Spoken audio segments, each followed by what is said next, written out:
Hey, what's up? All your favorite artists. Check it out. Say my name. DJ Khaled. This is Mila J. Bruno Mars. On hot7025fm.com. Keep your radio dial right here. You're locked into the hottest news station on the planet. Hot 702.5 in FM sound. Blazing today's hip-hop, R&B, and pop music. Keeping your radio on fire. Bringing you the hottest, realest, riskiest talk shows live 24/7. On hot7025fm.com. Tune in now on hot7025fm.com. Hey, it's Icarus, and I'm here to tell you about Hotcast for Podcasting. We are a podcasting studio located in Las Vegas, Nevada, in the Hot 702.5 FM studios. You can book online at hot7025fm.com. Just click on Hotcast. You can book and find your times right there. Thank you for booking with Hotcast for Podcasting.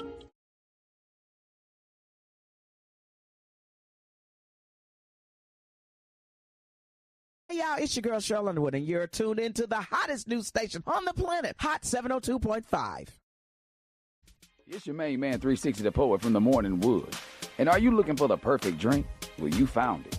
Mimosa Royale is the perfect combination of California sparkling white wine and natural juice that is both tasty and refreshing. No artificial colors or flavors, no sugar added, and it's gluten-free. As the world's first ready-to-drink mimosa, Mimosa Royale is perfect for any occasion, day or night.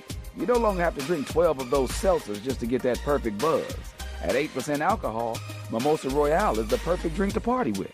Offered in a variety of flavors and sizes, you are bound to find a Mimosa Royale that you'll love. We have berry, mango, apple, and orange, with more flavors to come. Mimosa Royale is the most award-winning flavored wine that serves in bottles or cans. You can find them online at drinkmimosa.com or find them at your local liquor store. Ask for it by name. Mimosa Royale.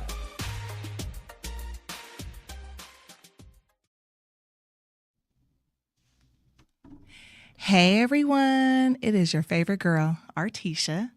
Happy Wonderful Wellness Wednesday, and welcome to the Uterus Bar. Okay, for those that are new, welcome. For those that are returning, hey family, welcome back. I am really excited.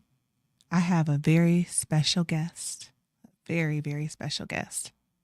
And I'm also I have two other special guests besides this other special guest that I want to bring on. Yes, you guessed it.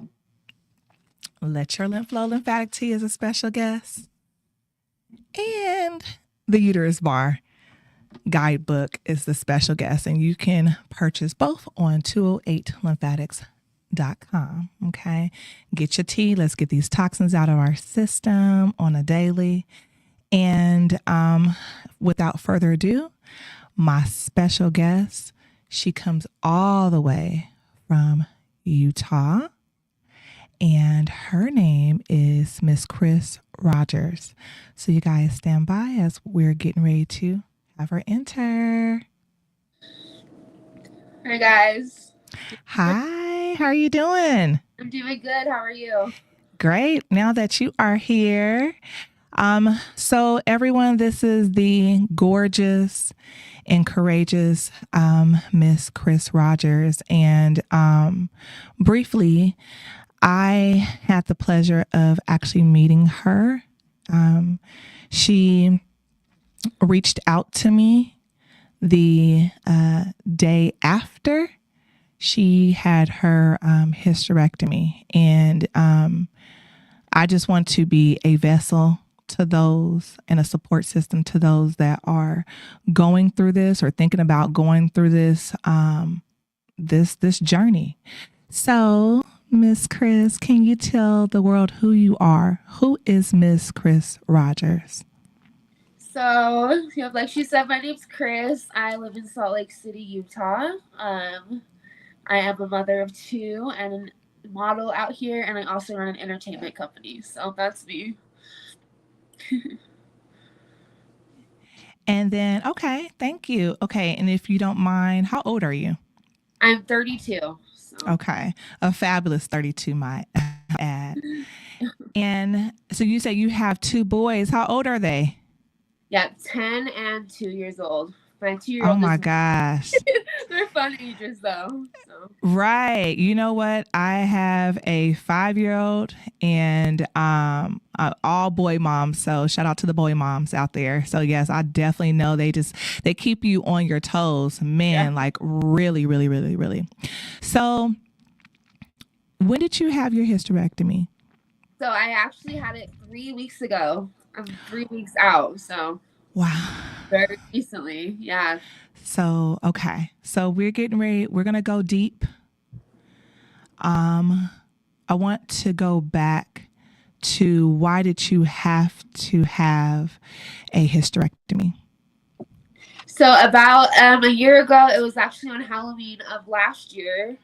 I had to have a D&C for a miscarriage that I had. And ever since that day, I've been having like the most pain I've ever had in my entire life, like worse than labor pains. Like I knew that something was wrong. So the entire year since that time, I was getting ultrasounds done. I was in and out of the doctor's office. I went to the ER 5 different times this year, and no one ever had any solutions for me. They'd always say, "Oh, everything looks normal. We don't know what to tell you. Everything looks okay." I was in the ER so often that they would just be like, "Hey, what's up? Give me pain medication and send me home." Like there was just nothing that anyone was doing.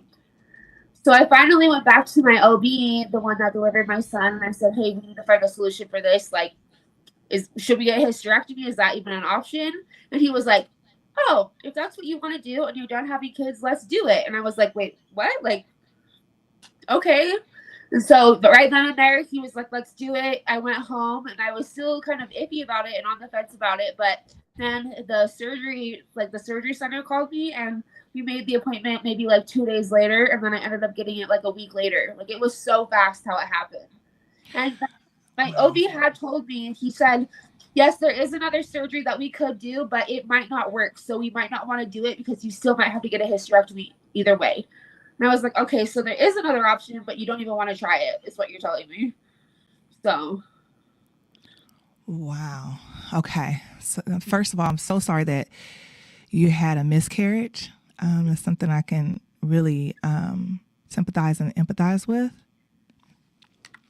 That is something that I can actually sympathize and empathize with because I too had a miscarriage. What was it? It was in 2022. Around Thanksgiving. So I definitely understand that. And I am so sorry, my love, that you went through that. And to those that have experienced that, my heart is with you guys. Okay. Very much with you. But we do have angel babies that like to think that they are surrounding us and protecting us. So I always like to think that. So you had a D&C after your miscarriage. And if you don't mind me asking, how many weeks were you? I believe it was like around between 9 and 12. I wasn't exactly sure, but. Okay, got it. And so, okay, got it. So they were just taking out the remaining pieces and tissues and things like that. So that's what they were doing. Okay. And you said that you were having chronic pelvic pain and just a lot of abnormal bleeding? Yeah. Before? Okay. And did you say that you had endometriosis? They never ever diagnosed it, but I always would look up the symptoms and stuff, and I would say this has to be something that I would have. But I would go ultrasounds done, and they'd be like, "Oh, we don't see anything. We don't see anything." So I was never officially diagnosed until I had my hysterectomy. Then I see that I did now. So. Oh, okay. So, oh my gosh. So that's like after the fact. Yeah. So with the doctors that you had, so you said your OBGYN. Wait, I want to go backwards because you said something that I think a lot of women go through. They keep going back to the ER and then they're just pumping you up with medication.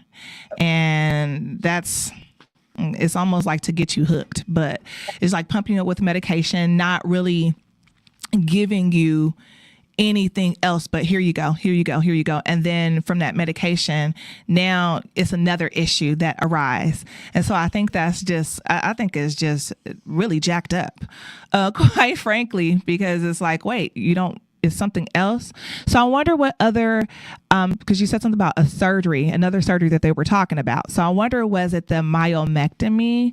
But that was be more so of having fibroids if you had that. So I wonder what other surgery where they were thinking about. And you never knew what other surgery? They never told you?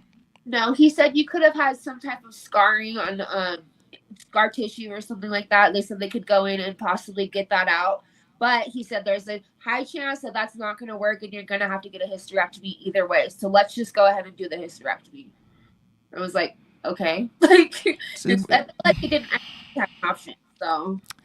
So this is what I have an issue with. It's like you don't even have a choice. You know, it's your body, right? It's your voice, but it just seems like you don't have a choice. And it seemed like it was rushed. Yeah. It sounds familiar. It sounds familiar. With mine, it was rushed. It was like it's a emergency hysterectomy. And did they use that term with you? It's an emergency? Yeah, he was just like, oh, if that's something you want to do, let's do it. And I was like, well, let me think about it. 2 days later, they called me. They were like, let's set up your surgery date. And I was like, okay. And then they set it up. I was thinking it might have been like at least a few months out. They set it up for 2 weeks later. And I was like, okay. So I didn't even have time to process, really. Right. So that's right. And then what was your thoughts like? Well, you're saying you didn't have time to process, but that 2 weeks, what were you thinking during that 2 week time? Because did you want to have more children? Like what was that? What was your mindset in that?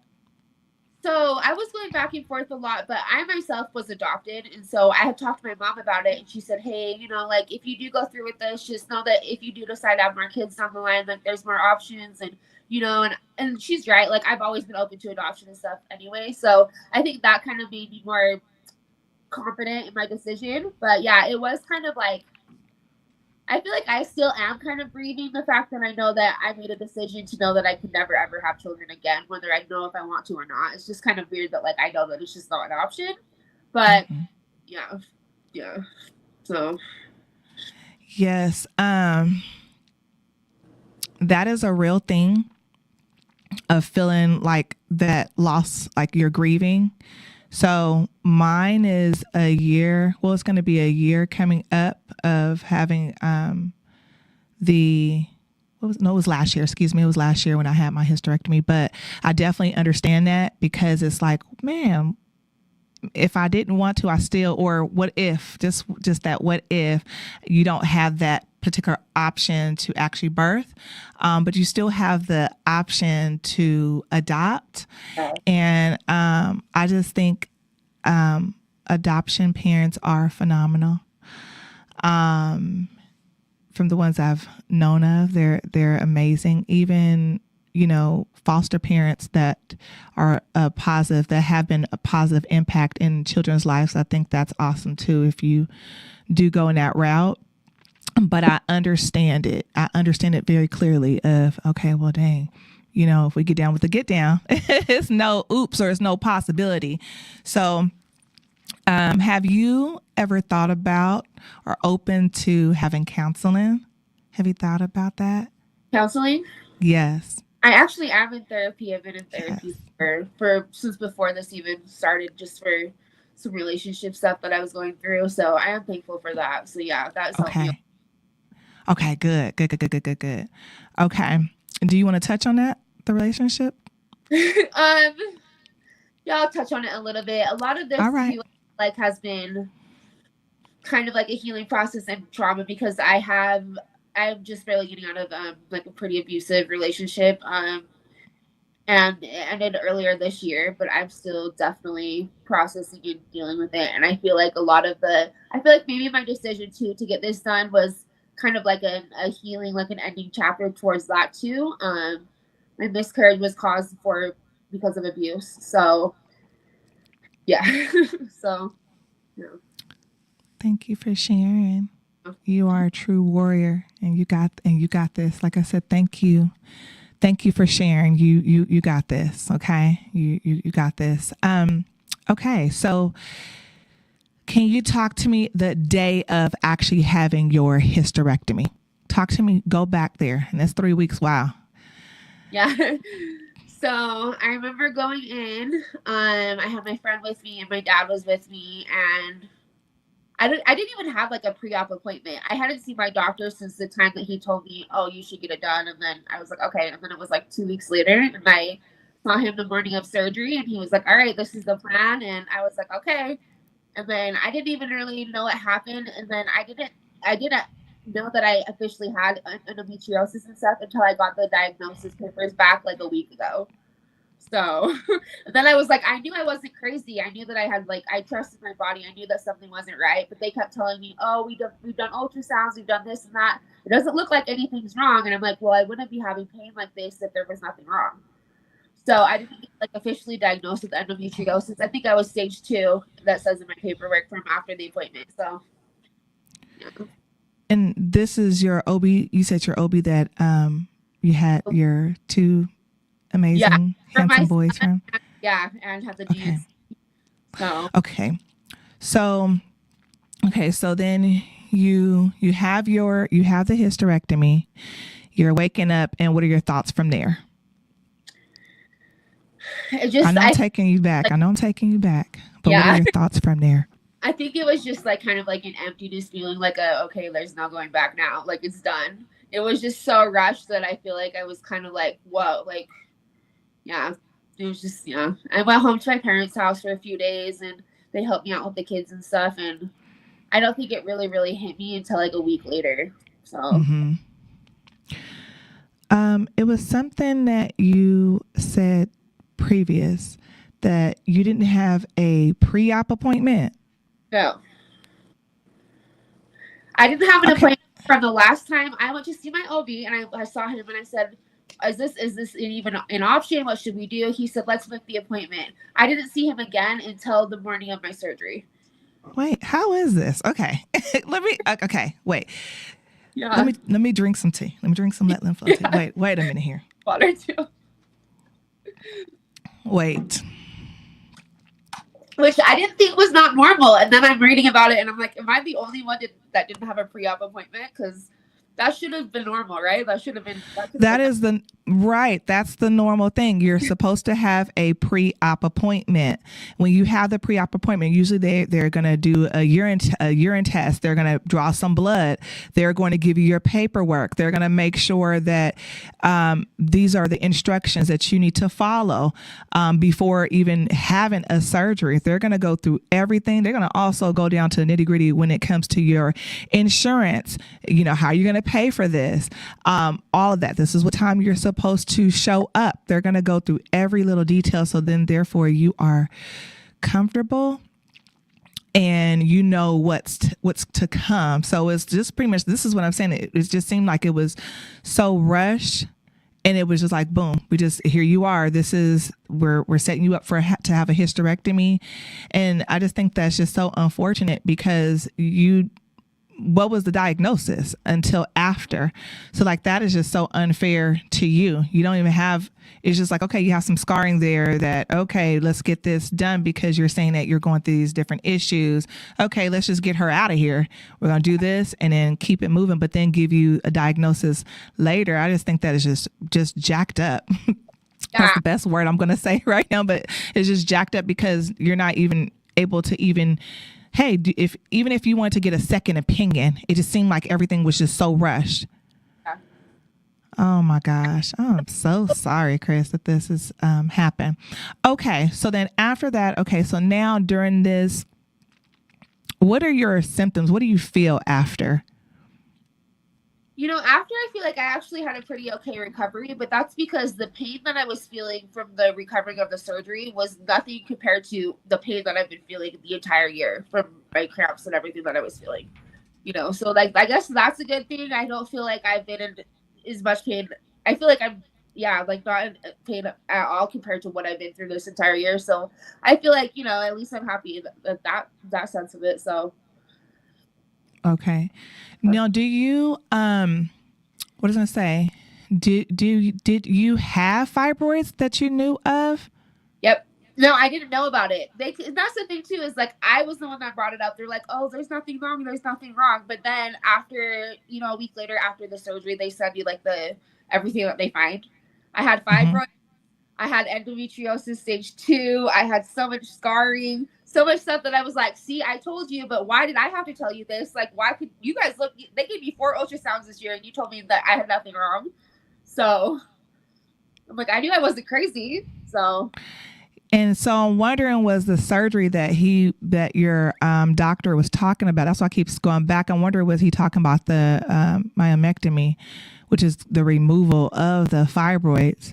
But if you actually knew about that, you could have at least been offered, whether it was that or the uterine fibroid embolization, where they do the slit through your arm or closer to your thigh, and it's pretty much draining out the blood, right? Is cutting off the blood supply to the fibroids. And that could have possibly really helped you in that way of having all the bleeding. And then, they could have done some other different things, or just tried, instead of just saying, hey, the hysterectomy is just your last resort, when it's other different things that are out there. It's herbs that you can take that's out there as well, that is it helps with, fibroids. It helps with the pain, with the bleeding. It's so many different things that they could have offered, and they didn't. And I just think that's jacked up. Yeah. It was one of those, so glad that I trusted my body and like myself moments, because I guess if I didn't even bring that up, or if I didn't even question it, then I would still be in pain every single month like I have been. And I would still be just getting wrote off like, oh, we don't see anything. There's nothing wrong. So it's like, at least I knew that there was. And even before, they were like, oh, we don't know why we're doing the hysterectomy. We don't see anything. And then come to find out after, oh, I did have fibroids. I did have endometriosis. I did have tons of scarring in there. Like, I did have stuff going on, So did you have your post-op visit with your doctor after? Have you had that yet? No, not yet. No. Did you schedule one, or did they schedule it for you? Yeah, it's going to be next week. So. Okay. I'm really nosy. I would love to know what they say, but you know what? This is a perfect opportunity for you at least to be able to share your concerns with your doctor. So then your doctor, and they're like, man, I wish that I was at least told about what was my diagnosis first. Yeah. They're going to, I think that is important, because maybe you can actually help the next person. Right. Maybe you can be able to share that. And that's why I'm happy to have you on, to really be able to share your story and shed light, because you're helping somebody right now. You are helping someone to realize, okay, hey, maybe I need to get a second opinion, or maybe I need to have my diagnosis. I need this. And to know, okay, I still say it's light at the end of the tunnel. It's a journey. And so that's why I tell you, it is a journey. But what do you have your questions written down for your provider yet? No, but I do want to go over what they found, because I want to remind him that he told me there was nothing that they found, and I know that they did take pictures, so I would love to get those pictures back and see for myself. Okay. So that's what I'm saying. Those photos that you're going to get, that should have been given to you, like, how I'm thinking about it, like before your post-op. Because I'm just like going back to like how my appointment was. So, you have your photos. They give you this is what we found. This is the diagnosis. This is, the suggestions. If, or other opportunities, other different surgeries or other procedures that they can offer you. Mine, it was just more of just the hysterectomy. So the same thing. It was just boom. You have these fibroids. My uterus was the size of a pineapple, and it was tilted. My uterus was tilted. I think it was like close to 6 fibroids. Girl, I was walking around here looking like I was pregnant and in pain. During sex, it was painful because of all that pressure. Yeah. And I was constipated. I told you I'm getting real. I was all of those different things, bleeding. So I understand. So, but with you, I'm just like, wow, I'm just really stunned right now that you didn't get a diagnosis. It was just pretty much saying scarring. This is what it was. And so I would be curious. I would love to know what they say. You said that you were adopted. So I've never been to Salt Lake City, Utah. I only see it like on TV, and it looks beautiful, by the way. So I've never been there. And yes. So tell me, how is it there? And I don't want to assume, but tell me, what is your race? So I'm Black and white, and I was adopted into a white family. My mom, she had my older brother, and then she also she was having a hard time getting pregnant, so she had a hysterectomy, and then they put in their adoption papers, and then that's when they got me. So that was kind of, so like, I talked to her about a lot of before I got the surgery done, and she kind of was giving me like the confidence to do it and stuff too, because she had also had one. So I was just, going off of what her advice and stuff. So. Okay. I'm getting ready to get a little heavy. Okay. Do you feel like, so let me start here. In the U.S., it is 600,000 women that have hysterectomies every year. Okay. And the top race that has hysterectomies are Black women. We are 16.4%. Yeah. The lowest percentage is Asian. Okay. Then it goes to Hispanic, and then it goes to white women. And so I wanted to know your race, because how do you feel like you were treated, being that you are biracial, and then what do you identify as? I do identify as biracial, but I'm honestly just Black because my kids are Black, so I'm just, I'm with them. But I do feel like, I mean, in my doctor's office, every single doctor there is white. My doctor's a white man. Like, I do feel like that does have something to do with it. Just because I don't know if I would feel comfortable, and if I have felt comfortable asking questions to him and like pressing the issue and stuff like that. And I feel like maybe I did feel like everything was rushed and stuff. And so I do think that probably had something to do with my race as well. So, yeah. Okay. I appreciate your honesty.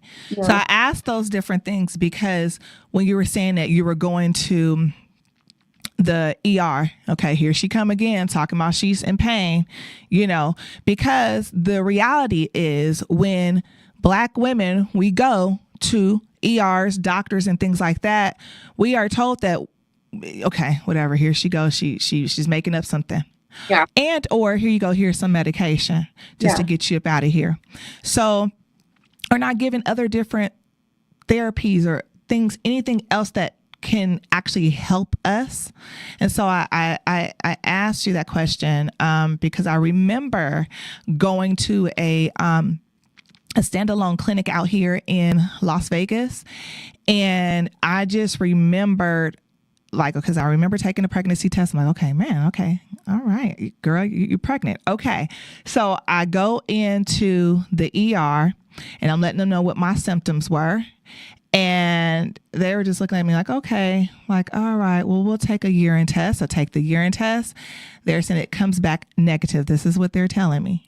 And I'm like, okay, are you able to do a blood test? Right. So let's see where my levels, my HCG levels, let's see where they are at. And they were telling me that their lab machine, the machine was down. Now I just saw them go into there, and because you can see it, and they were doing some type of lab testing. Yeah. So then I'm like, okay, well, I would like to speak to to the doctor. And so when the doctor comes out, the doctor, he was a white male. And I was explaining to him, he's like, oh, well, they were just giving me like the runaround. So then that's when I had to say, okay, well, I'm a nurse.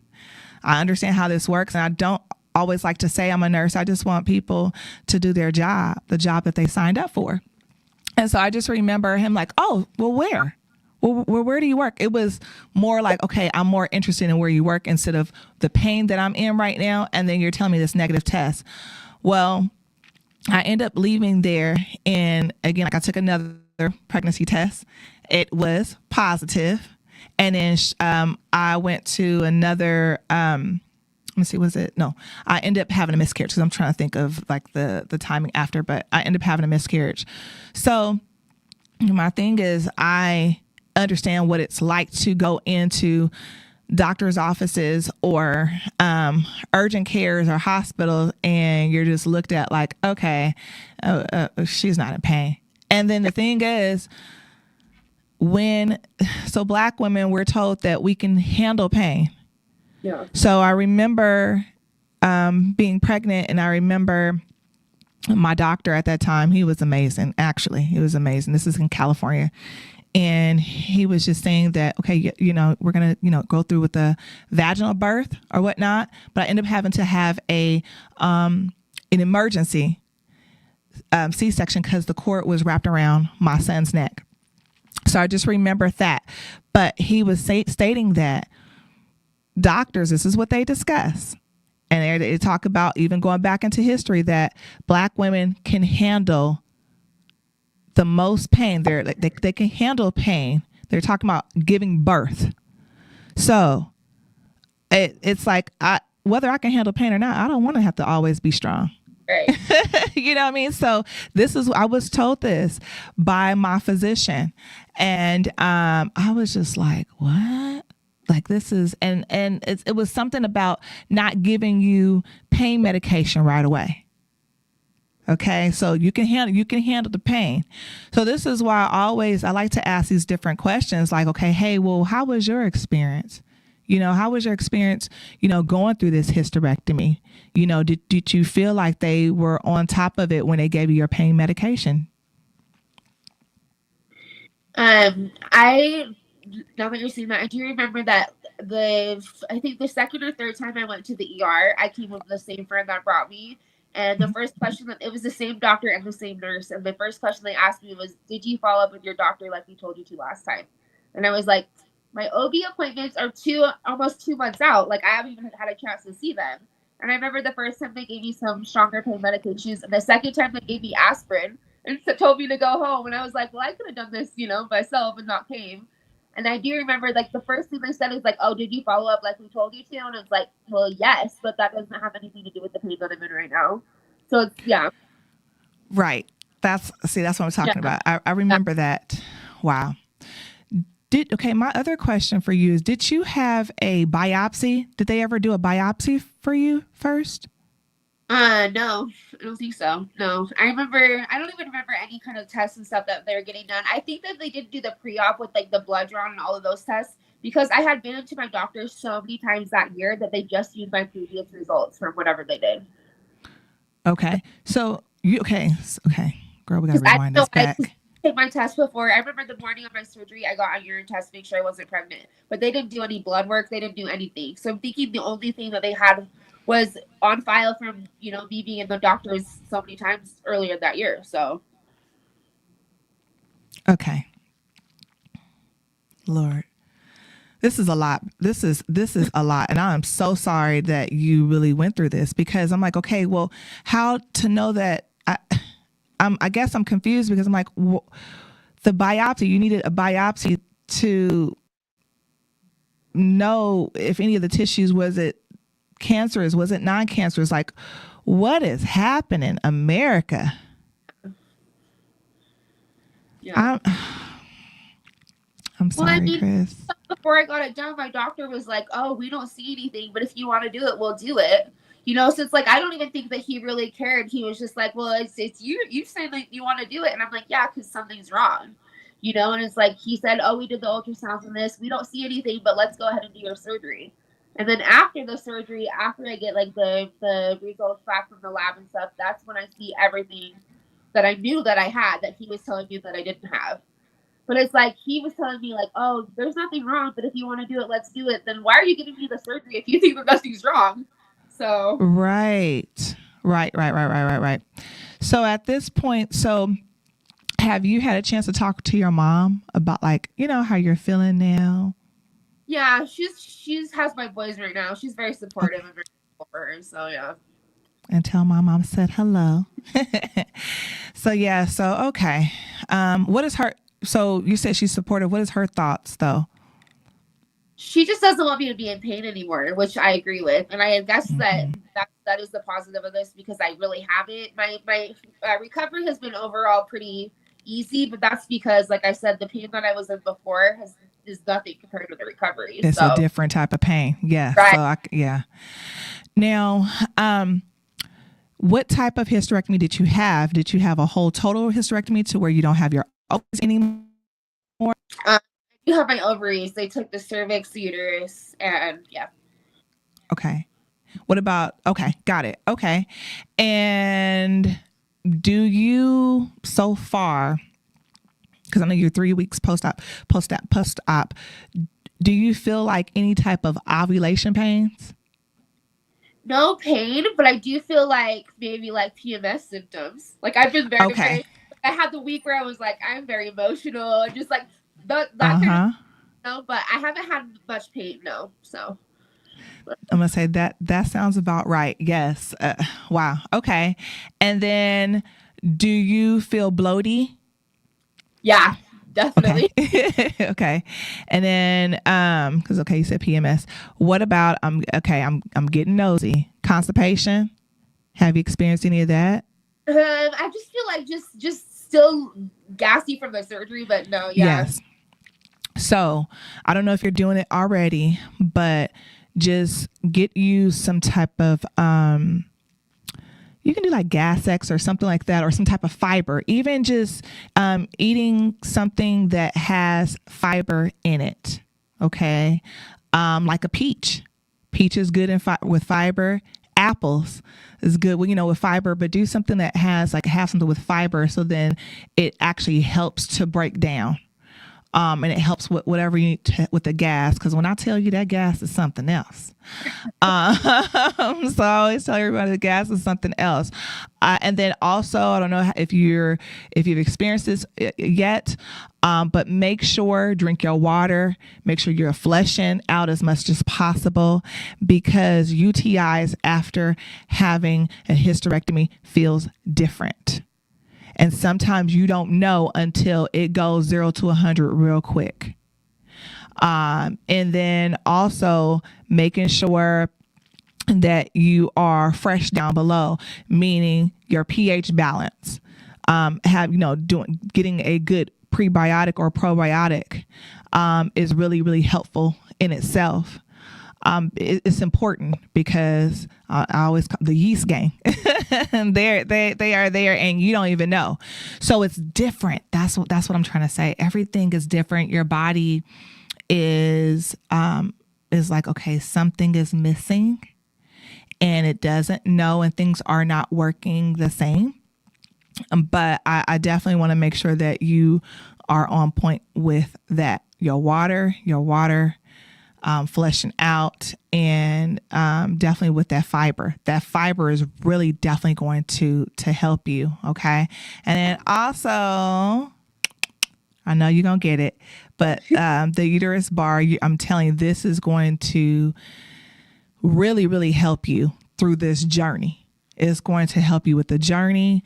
It has, like I said, affirmations, pre-hysterectomy prayer, post-hysterectomy prayer, and just guiding you through what the nutrients, like what you need to be eating after, and then how to thrive, but how to thrive after, because that is truly important.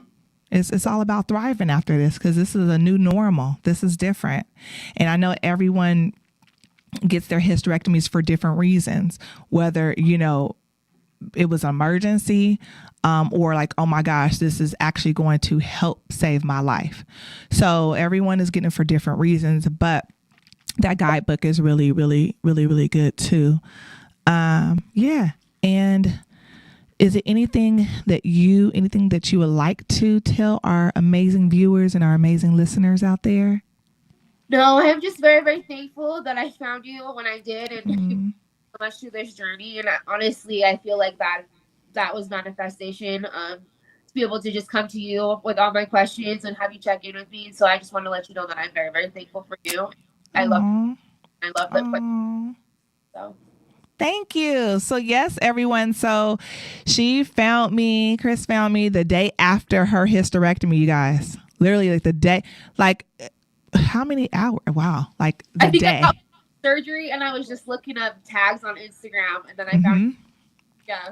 Wow. And I was like, wait, what? Cause I do get, women, they find me on Insta, and whether they're thinking about having to have a hysterectomy or like, man, I just had one. So by you coming to me, like I was saying, love, you are not a burden.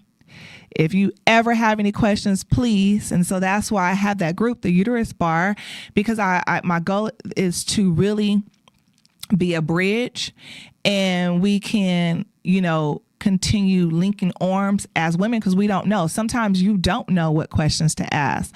Maybe someone, around you, they don't understand it, but at least you have this group and people are able to understand because they don't went through it. You get what I'm saying? And then they can offer suggestions. And that's why I always asked about also counseling, because counseling is an amazing thing. Counseling is amazing because I really feel like people, before you have an hysterectomy or you're going through these different things like fibroids, ovarian cysts, uterine cancer, chronic pelvic pain, PCOS, endometriosis, all of these different things, we need to talk about it. And a lot of times women, again, we're hidden. We don't talk about our pain. And a lot of times those different pains that we are experiencing, they're also sometimes linked to other different things. And so we need to be able to get that out. And then after, how to thrive. And I feel like it's great that you're still going through therapy. Kudos to you. Because that's the real warrior right there. Because okay, you know what? I had this. This is what I'm going through. And I'm in the process of being a healed new me.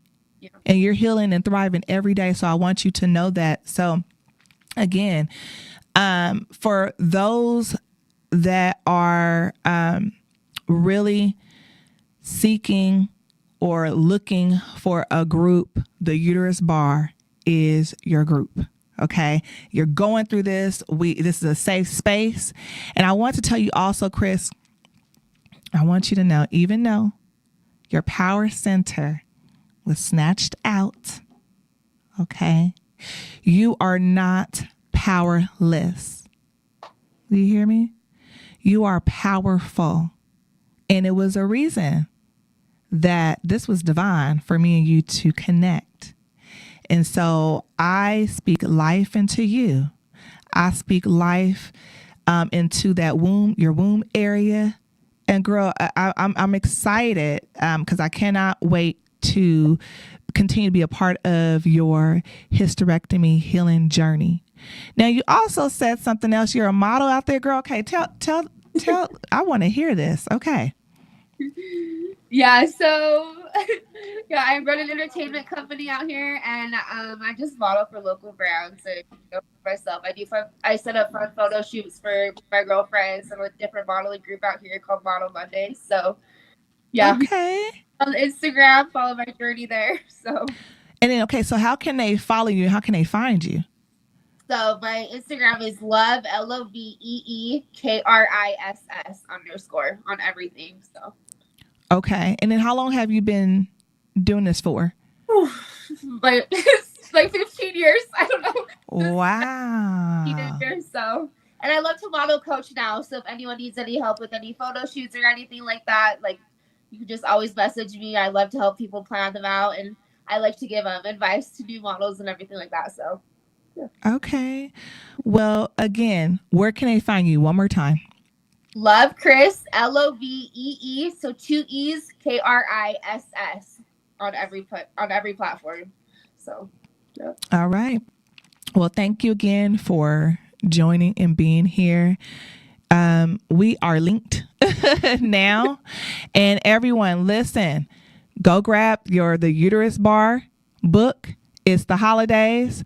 Get a gift for yourself. It's going to help you and prepare you and educate you to be able to thrive after having the hysterectomy surgery. And get your Let Lymph Flow Lymphatic Tea.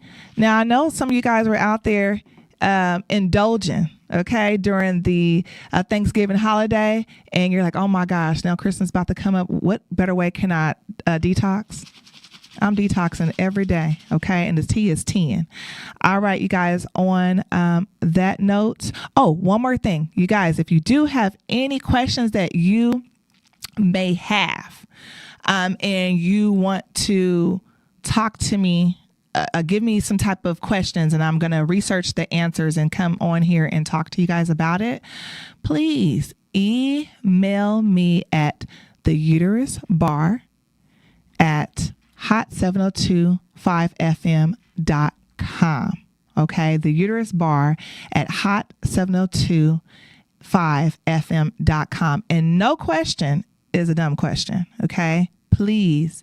Thank you guys so much for tuning in to the hottest, okay, I'm going to say it 2 more times, the hottest radio station here in Viva Las Vegas, Hot 702.5 FM. Bye. Hi. Hey. What's up? All your favorite artists. Check it out. Say my name. DJ Khaled. This is Mila J. Bruno Mars. On Hot 702.5fm.com.